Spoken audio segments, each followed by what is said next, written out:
Hey guys, how are you all? Today we're going to be talking about another K-drama that finished recently in the last year. It's called Love Song for Illusion. I don't usually watch sageuk dramas, but today we're going to be talking about one of them.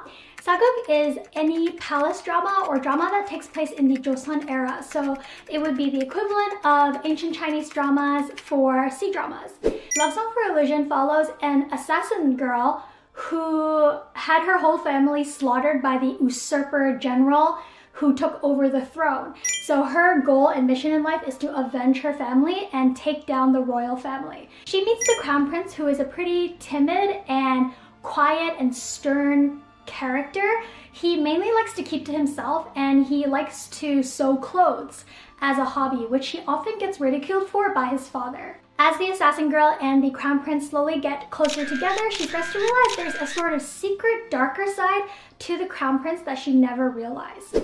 In this drama, Hong Ye-ji plays the assassin girl and Park Ji-hoon plays the crown prince. There are a couple of other key personnel as well which belong to the palace, but I feel like only the main two characters are really worth mentioning because the drama is very romance-centric, and for the majority of the plot, there is more going on in the romance aspect than the actual palace aspect. As you follow the drama, the assassin girl slowly goes through her different missions to try and get closer to the royal family to kill them, and also ends up being a key player in solving the dark secret that the crown prince has inside of him.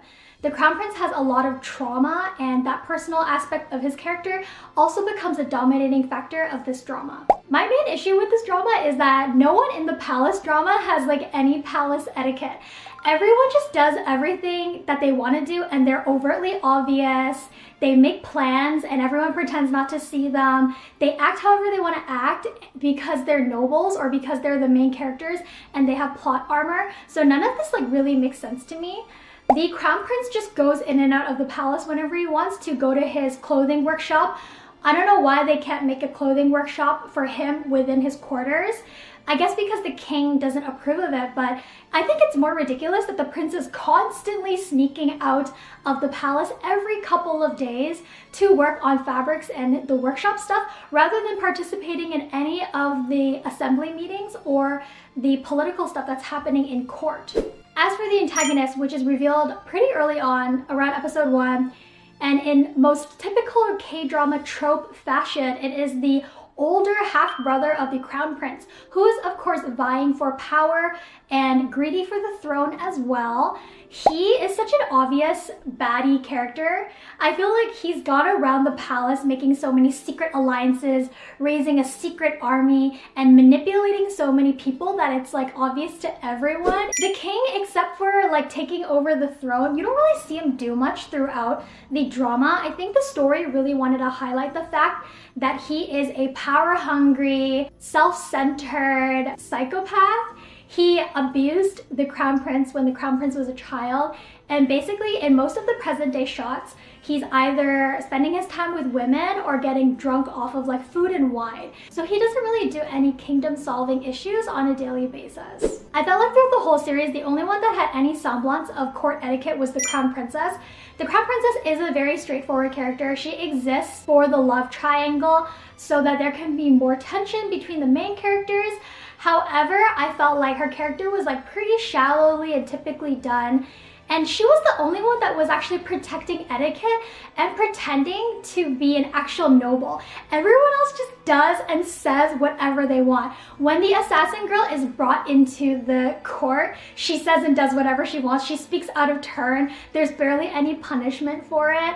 The crown prince and the older brother, they have this weird hierarchy thing going on where the brother is respected for age, but he's less respected than the crown prince because he doesn't have the title. So I guess because this is sort of an usurper royal family, they have a lot of dysfunctional issues. Now I wanted to talk about some of the issues I had with the main characters. There's no big spoilers here, but I do go into some of the details that are revealed throughout the drama, and if you don't want any spoilers, then you can skip to this timestamp. And I'm going to be starting to talk about that right now. The first is that our crown prince, Sajo-hyun, he has a lot of issues. Like, I would think that as a crown prince who has all the resources and all the wealth and prosperity in his life, he would be able to deal with his issues a lot. better, and he would be able to have access to a lot more solutions. But when we see him, he's a pretty stunted, passive, and timid character. A lot of the times, there were some life-threatening parts of the story, and the girl would be in epic danger, and I feel like she's gonna die from some horrible death, and the Crown Prince is just like having a whole mental breakdown.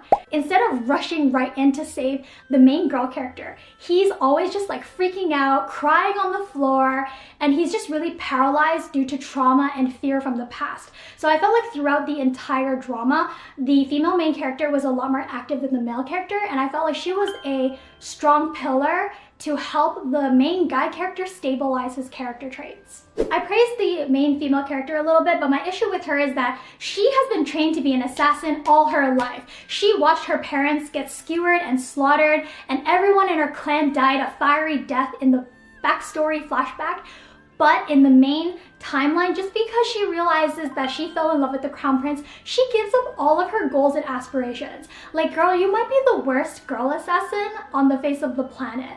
I felt like she should have a lot more self and internal conflict when it came to whether she should go after the royal family or be with the Crown Prince. I wanted to see more tormenting. I wanted to see more expressive, pained acting and yearning.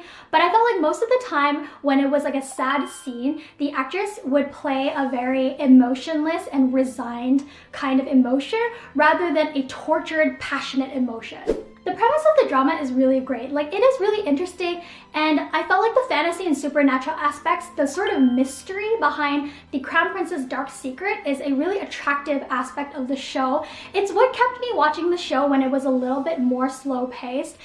After the first third of the drama, I feel like the development of the drama becomes a little bit scattered just because all the main characters are pretty separated emotionally and also at times physically. However, near the end of the drama is when the actual things ramp up. For example, we see more palace tactics, we see more plot manipulation, there's actually a political angle to it towards the end of the drama, which helps everything tie up really nicely. The drama does conclude in a very satisfying way. This drama is definitely more romance focused, so it's for people who are very focused on the main characters rather than the subplots or any side characters that really don't get much attention. As for the rating, I would give a 3 out of 5.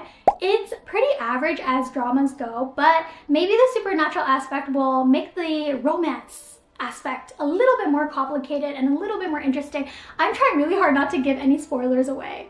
And as I said, I don't watch sageuk dramas very often. I do know they're a little bit slower paced than other ones, but recently I've been watching Alchemy of Souls, which is a sageuk but also a fantasy-based drama, and that has been going pretty fast-paced compared to this one.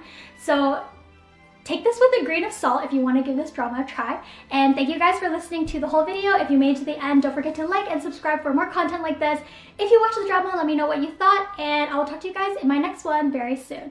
Bye!